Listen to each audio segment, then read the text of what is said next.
As a reporter covering this team, what is the biggest storyline that you think will surround the Jets this summer?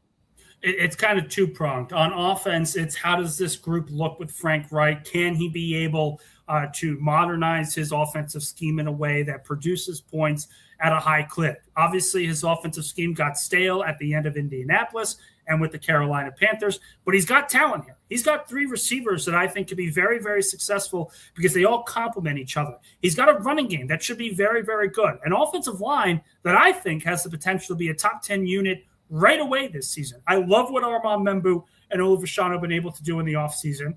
Joe Tippmann, they clearly are high on him. And I do think that the combination of Dylan Parham and Josh Myers are good enough to keep this group as good as possible. So I think the offensive line is really good.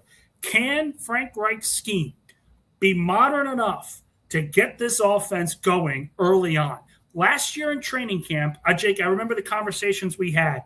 The offense sputtered. It didn't look good. Justin Fields was not looking good at all. And I was kind of sitting there saying, I had the win total at around 7. I kind of want to lower that now because the offense hasn't looked good. This year, I want to see that improvement. That's got to be a major, major talking point over the next month and a half. And then on defense, it's all about the pass rush. The Jets want to play a multiple style defense, but they want to trust their corners in man coverage to handle their own. The only way that happens is if this pass rush gets to the quarterback consistently. David Bailey has a good year, the interior rushers get home, and they confuse quarterbacks enough to make mistakes. Geno Smith is someone who can throw the football down the field, but he will make mistakes down the field. If he makes those kind of mistakes, what does that look like? Is it because of pressure? Is it because of scheme? Those are two very interesting points on either side of the ball that people are going to want to watch out for over the next month and a half.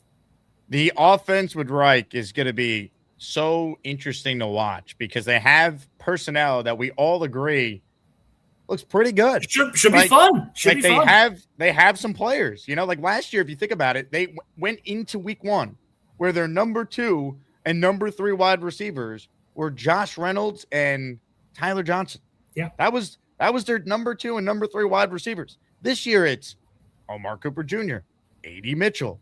You added a first-round tight end who is a certified freak 7 days a week. Mason Taylor in year 2.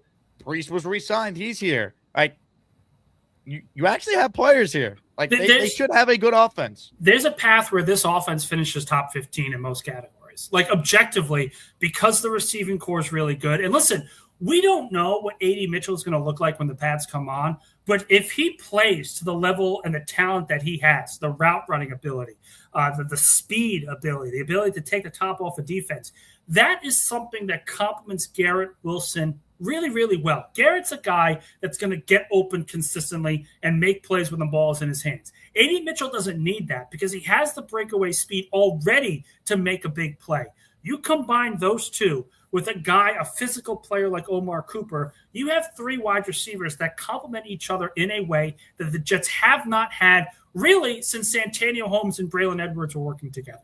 You had that collection in the late 2000s, early 2010s, where there was a speed guy, there was a big play guy, and there was a possession guy, and it all fit together. You have that potential this season to really go in and say, we have a really talented receiving core. It may not be top 10, but boy, is our passing offense fun to watch. The Jake Asman Show is now presented by PrizePicks. PrizePicks is a daily fantasy app made simple. Just pick more or less on your favorite players' projections and build your lineup in seconds. Download the PrizePicks app today. Use code HMA to get $50 in lineups after you play your first $5 lineup. And PrizePicks is already offering NFL futures, including futures for New York Jets players. Take a look at the lineup that you see on the screen. Garrett Wilson, more than 4.5 reception touchdowns. David Bailey, he's going to have at least 7 sacks his rookie year. Arvell Reese, almost a Jet. I think he'll have at least 3 sacks in his rookie year with the Giants. That is a 3-pick power play, $10 to pay out $60. That is just an example of some of the lineups you can make over at PrizePicks. Make your own lineups today for any sport. Just download the PrizePicks app, use the code HMA, and get $50 in lineups after you play your first $5 lineup. Nick, in terms of this defense, the secondary, who starts at safety and corner week 1 in Nashville? Jets taking on the Tennessee Titans. So I will sit here and say we don't know the answer to two of those questions. We know Minkah Fitzpatrick is starting. We know Brandon Stevens is starting. I do not believe, and I know people have said this, that there's a competition at corner. I got to be honest. I think Nahshon Wright really solidified his hold on that other cornerback spot on the boundary. 6'4", speedy guy, can make plays on the ball. You don't sign someone that led all cornerbacks in interceptions last season when you didn't have an interception last season, and you put him on the bench in week one. I think he starts week one as well. The big question is who starts at the other safety spot with Minkah and who starts in the slot. Jarvis Brownlee and D'Angelo Pons, that's going to be a camp battle that I am really excited to see because both had really good moments in OTAs, in mandatory minicamp. So I'm excited to see what that happens here. And then at the other safety spot, listen, Andre Cisco has as good a shot here, as good a shot as anybody to be that other starter. I think people are going to be surprised, but I think the Jets are confident in the fact that he fits what Aaron Glenn wants to do from a man cover perspective, that he could be the fit there specifically. And then you look and say, okay, well, what about the other guys? Well, you have Dane Belton, who I think is a really good third safety. He's going to be in the mix for that. You have Malachi Moore, last year's fourth-round pick. He's going to be in the mix as well. So I think this defense in the secondary should be a lot better because you have a guy, like I said, who's picked off a lot of passes. You have a ball hawk at safety. The talent level has risen to where Jets fans should expect improvement going into next year. What week of the season will they get their first interception? I think it happens week one. Because, look, some people like Cam Ward as a prospect. Other people don't like him. I think he's going to want to put the ball and push it down the field. And when that happens, a guy like Nahshon Wright or Minkah Fitzpatrick can really make big plays. I think it happens early this year, and I think it happens week one. Week one, D'Angelo Pons, pick 6 against Cam Ward. Boy. Listen, that happens. There's going to be a lot of Jets fans that start getting a little mouthy about how far this team can go right away. I mean, they got to win week one, dude. They have to. It's a camp. Look, I go back and forth with this, man. I don't agree that it's a must win because if they lose that game and they beat the next two teams, they're 2-2 anyway. So who gives a crap? But what are the odds that happens if they can't beat the Titans, though? I think they can beat the Packers. I think that's a game they can win. Just objectively, if they don't have Jacobs, if they don't have Micah. Look, the Packers, I think, are a little overrated in that sense where people like Jordan Love, but they don't really see everything else on the roster, and they lose these terrible games. They lost to the Cleveland Browns last season. They are absolutely beatable without their two best players. So I do think they can beat the Packers if they lose week one. But the optics of losing to Robert Saleh, losing to Brian Dable, it's not something you want to deal with. I'm not saying it's a must-win. I'm saying it's a can't lose. You cannot lose to Robert Saleh and still expect this team to go and do things that you want them to do going out for the rest of the year. You reporters or something, say it with your chest. It is a must win. They cannot lose to Saleh week one and then, they'll beat the Packers, the Lions, and the Bears. They could be looking at 0-4. It could spiral. It could snowball like losing to Rodgers in week one. Look what that did to the team last year. And to be fair, if they beat the Titans, I do think there's an opportunity for the Jets to start 2-0. I do think because, again, Packers are beatable. What happens with Detroit, I don't think they're even going to come close to Chicago because Chicago's a Super Bowl contender. But you start 2-2, you're building something. You're taking that step towards positivity. But could you imagine this fan base week one if Robert Saleh somehow wins that game? That's not a future that Jets fans want to deal with. I can imagine it, though. Like that, the Jets, when they're in the revenge spot, they always lose. Last year to Rodgers, they lose. A couple of years ago, Sam Darnold in primetime, they lose. Geno Smith, for crying out loud, eliminated them from the playoffs in that 2022 season. Anytime the Jets play someone notable from their past, the last 10 years, let's call it, they lose. The only thing that may be different this time around is the very real fact that Robert Saleh has brought a lot of former Jets and Giants players who have no history of winning, no history of success, and he brought them all in as if to say, I need my guys because I believe we can turn into winners right away. The Titans have a lot of question marks. Their offensive line's a question mark. Their defensive line's really good. But what is that secondary going to look like with that cover 3 scheme with Robert Saleh? It may take time to really develop that group going forward. So this is a winnable game, and this is a game that they should be able to win. But as you have said, and I don't necessarily disagree, this is also a game that they have historically lost and lost embarrassingly. Thank you very much. He says, this defense is not good. Weekly adjustment to opponent tight end play was non-existent. What is different this time? Why will the Jet defense be much better this year, Nick? I mean, you look at the levels of talent that they have brought in. First off, David Onyemata against the run is one of the best run-stopping defensive tackles in the National Football League. And you brought in arguably the best nose tackle in football in T'Vondre Sweat. I believe he finished top 2 in nose tackles by Pro Football Focus. 2 really good guys at stopping the run. Those are the expectations. I think the run defense should be better scheme-wise and talent-wise as well. Then you look and say, well, how are they going to cover the tight end? How are they going to be able to do this? Minkah Fitzpatrick? I mean, the reason why you bring in a guy like Minkah is because he can cover so many different players. He has experience in the slot. He has experience in the boundary. He can cover the tight end, the running back. He's even covered receivers before on tape. This is a player that you have to be a Swiss Army knife to cover whoever the best matchup is for you.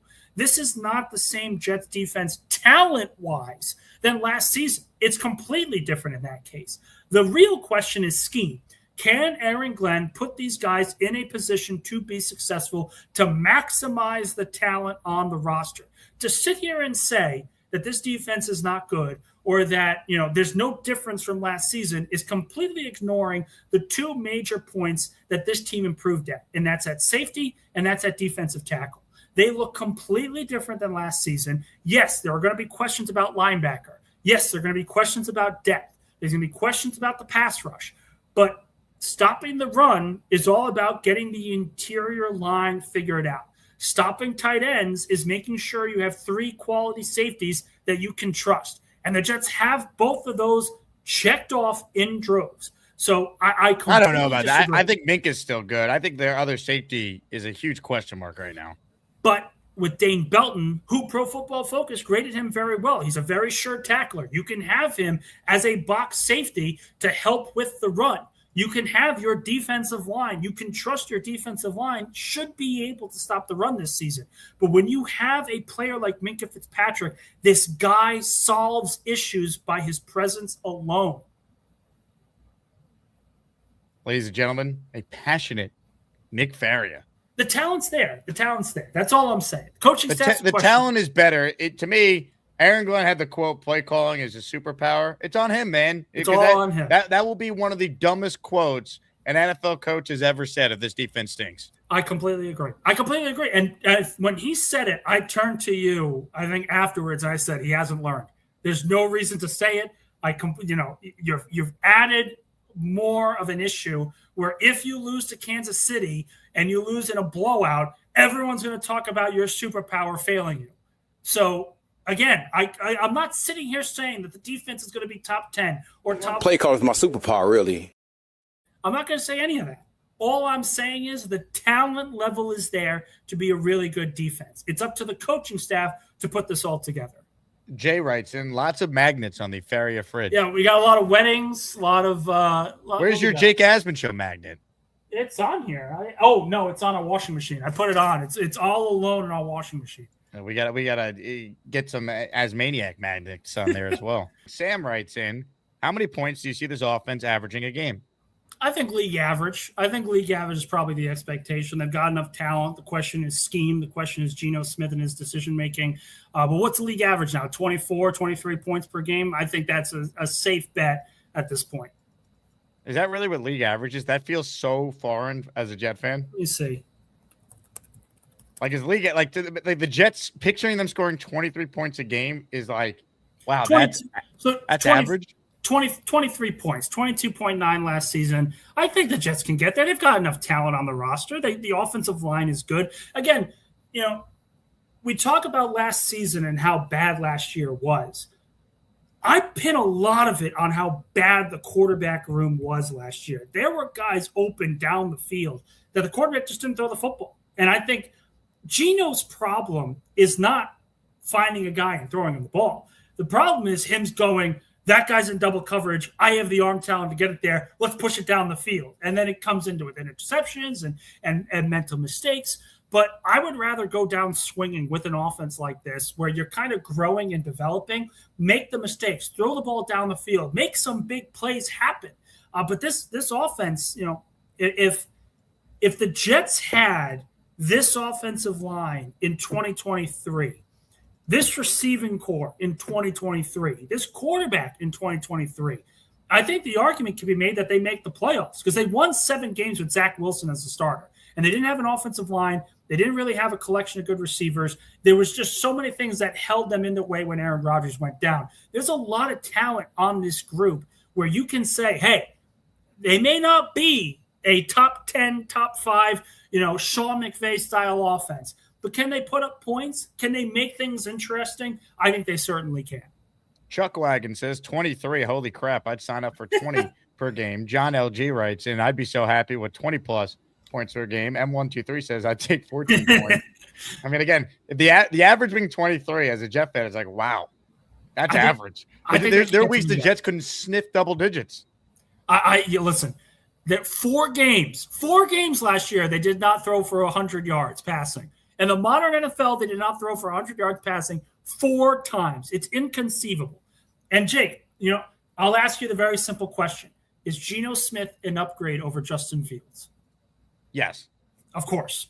But that doesn't mean that Geno's good because he's better than Fields. That's not what I'm saying. That's not Fields is the bottom tier of anyone who will start in the NFL over the last 10 years. Not debating that at all. But the ceiling is not even the ceiling. The floor is such a massive upgrade between what Justin Fields is and what Geno Smith is that you have to look and say, okay, well, they're not going to be anemic passing the football again because there's too much talent. The quarterback's a lot better. Even if he's not good, he's still a lot better than Justin Fields. It's just by the law of averages, he's better. And I think that alone, with the talent included, I think puts this team in a better situation. Hey, here's the deal. Just got no chance unless you click on that like button. And you got to make sure you subscribe to the Jake Asman Show. You don't, you can get the f*** out. Now let's go, Asmaniacs. We're built for this shit.